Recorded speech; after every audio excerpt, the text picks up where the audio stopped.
Well, what do you know, guys? Green. I can get used to this, but I know we can't get used to this because realistically, we are going to see some more red, at least in my opinion. I think overall, things in Iran aren't necessarily de-escalating, even though that's what the president said this morning, President Donald Trump. And it looks like now the market is running off of that, although we have given back some of the gains. We're still up, but I don't think necessarily that we're going to just break out from here. I don't know about you, but that's what I think, which we covered in my previous video. So we have to go over in this one, SoFi, of course, the charts, what happened on CNBC. They had the Muddy Waters CEO on there today. I think it was on Squawk, whatever it was on. But we're going to break that down quickly in this video, go over the charts, and talk about a stock I just bought today. I'm back in this stock, guys, so we have a lot to break down. Hit the like button, consider subscribing, join the Patreon down below for my portfolio updates and private Discord. And now let's get into it. So as you guys can see, SoFi is up over 2% on the day. A lot of this, all of this coming right in the morning as the entire market popped after that tweet or truth, whatever, from President Donald Trump. We saw SoFi go from 1650 right before that tweet, and then boom, we ended up ripping 5.5%, about 90 cents to $1 there, all the way to 1740. Then we saw a little double top there in the pre-market, sold off a little bit into open. You guys can see right here, if I zoom in, sold a little bit off into open and at open, and then we saw another rally. But overall, we are seeing resistance in the mid-17s as of right now, and the stock is still struggling to break through this downtrend, which honestly shouldn't come as a surprise to anybody out there watching. This has been the case for SoFi. We're getting hit at these moving averages.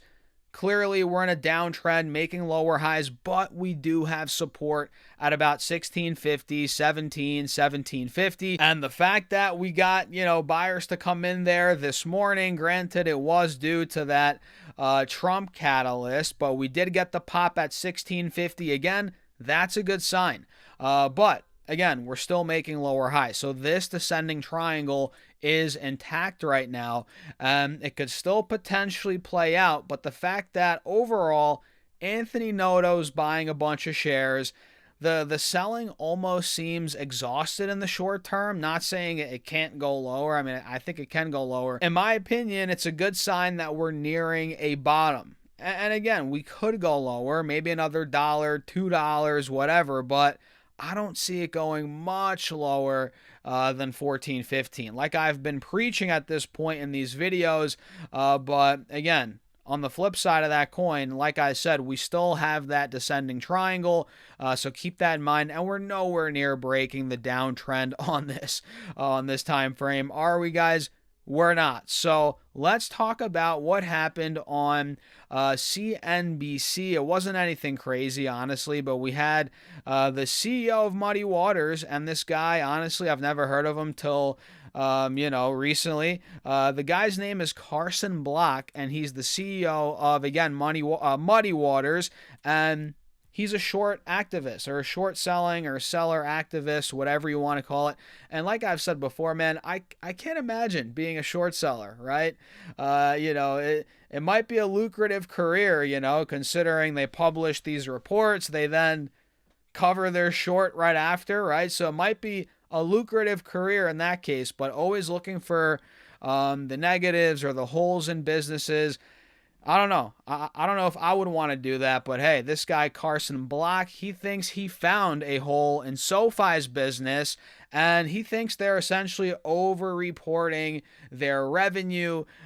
He talked a lot about that $312 million loan that, he's saying they're reporting as revenue, but it's really borrowed, it's really a loan. He talked about how they're long out of the money puts right now, so it seems like they're still short, or maybe I think they covered some of their short, but they're still in puts, right? They're in long-term out of the money puts right now, so they're still very much so short SoFi. right? And he was talking about how AI could disrupt the future of essentially a lot of things, SoFi included. And for those that haven't been paying attention, maybe you've been, living under a rock. As of March 2026, Muddy Waters Research has taken a short position, like we covered, against SoFi, alleging at least $312 million in unrecorded debt, quote-unquote, Enron-esque accounting and disguised borrowings. They're saying, again, they disguise these borrowings as sales, and SoFi has strongly rejected these allegations as inaccurate and misleading, citing regulatory compliance and exploring legal action, which he was asked about that on CNBC. And he doesn't seem fazed at all by the legal action. I guess he's super confident in these allegations. I guess we'll see how that plays out in the court of law, guys. If it gets there, we shall see. But we can see again, Muddy Waters, man, alleges that SoFi is a financial engineering treadmill that uses off-balance sheet structures to hide debt, right? And this amount represents, this $312 million figure represents alleged material misstatements, including loans sold just before being charged off to keep default rates artificially low. And again, we saw SoFi labeling this factually inaccurate, misleading, emphasizing its status as a regulated bank holding company with proper internal controls. And again, SoFi, obviously I'm long.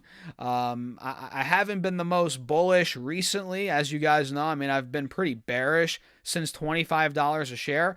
But I'm long. I'm an early investor. I've been buying since $5, $6, $7, $8 per share. I've taken profits. I'm up a ton. And yeah, I'm not the most bullish in the very short term. Long term, I'm still bullish. But even I'm like, this is, I doubt this is what is actually happening, because they're regulated. There's so much compliance. There's so much. How could this slip through the cracks? No one finds this out of these, the regulators, the compliance.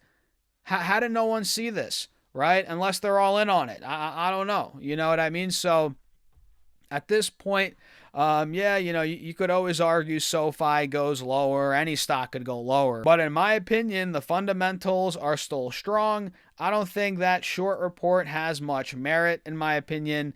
But I'd love to know what you guys think in the comments. Let me know. And hey, SoFi's up 2% on the day. Not too bad. And I bought a stock, like I said earlier in the video, I bought a stock today that I want to break down with you all. But before we do that, a quick word from our sponsor, Moomoo. You can get up to $1,000 of NVIDIA stock and up to 8.1% APY on your uninvested cash. Check out all the details in that link down below. Listen to this. So I've been trading stocks for over a decade, guys, and one of my biggest problems has always been finding a platform that has it all. The clean and simple to use UI, right? All the advanced tools to help my advanced trading, and that's exactly why I've been using Moomoo for years. And what I love about Moomoo is they offer trader-grade platform capabilities that just flat out outpace competitors like Robinhood, in my opinion, by a mile. And again, it's a one-stop shop covering all asset classes from US stocks to international stocks, crypto, options, you name it. And guys, Moomoo's loaded up with features that you would have to pay a lot of money on other platforms to use. I mean, look at all this detail on their shareholders. We have key indicators, all the different financial statements. I mean, look at all this, guys. And you want to know the beautiful thing, guys? You can use Moomoo today as well and get up to 8.1% APY on your uninvested cash and up to $1,000 of NVIDIA stock, depending on how much money you deposit onto the platform, simply by using my affiliate link down below. And check out the disclaimer and all the terms and conditions. And now let's continue on. So the stock I bought is Micron, ticker MU. I just couldn't help myself, guys. Somehow, some way,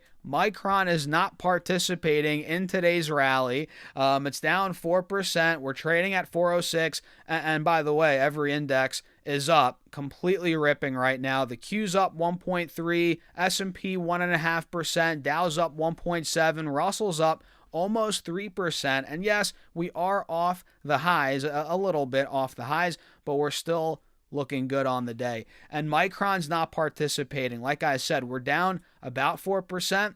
So I nibbled some shares at $404 a share right around here, about like an hour ago.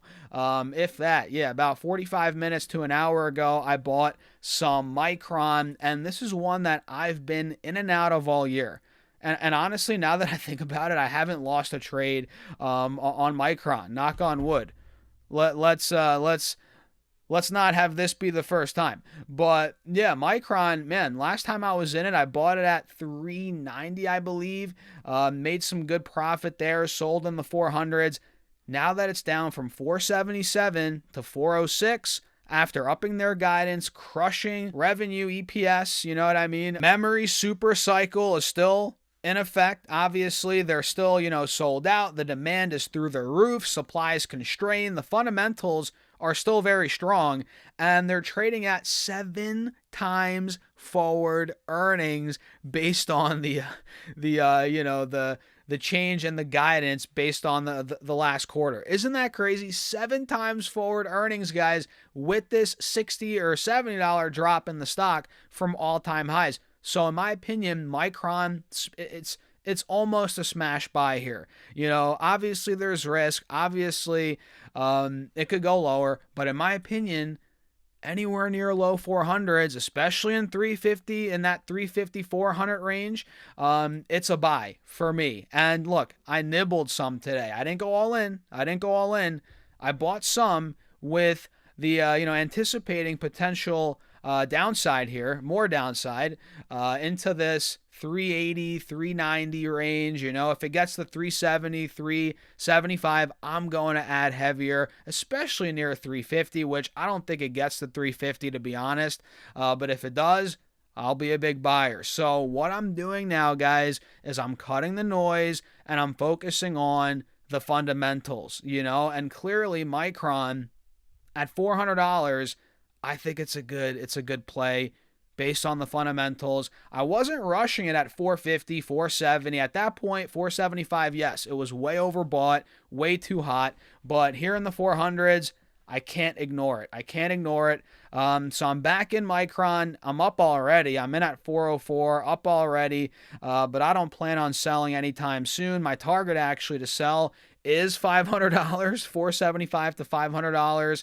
I think they got their price target adjusted up today from Phillips Securities, from 500 to 530. They have a buy rating on the stock. I couldn't agree more with that. Yeah, let's go. Micron, I'm in, baby. Let's see how it goes. I think we'll do well in this. And I'm expecting it potentially to slip further, and you might be like, Stas, why'd you buy in then? Well, you never know if it's going to go further down, and I'm comfortable holding it at 404 anyway, honestly. So in the high 300s, I'm going to bring that average cost into the 300s, and that's a great spot for me. So Micron, that's the stock I just bought today, guys. And that's honestly the first stock I've bought in about 10 days, maybe close to 2 weeks. First individual stock. I've been laying low, stacking the cash, and I'm going to unleash some of it at least on Micron. I'm already doing it. So what do you guys think? Let me know in the comments. Hit the like button. Make sure to subscribe. Join the Patreon if you guys want to keep up with my portfolio updates. See when I'm buying stocks in real time, like Micron, for example. When I'm selling options, I'm considering selling covered calls on a couple of stocks today, guys. Every move I make, I post on Patreon in real time. And you also get access to my private Discord. Check it out. Link down below, pinned in the comments, or go to stassurfest.com/Patreon. And with that being said, I'll see you guys in there. Have a great rest of your day.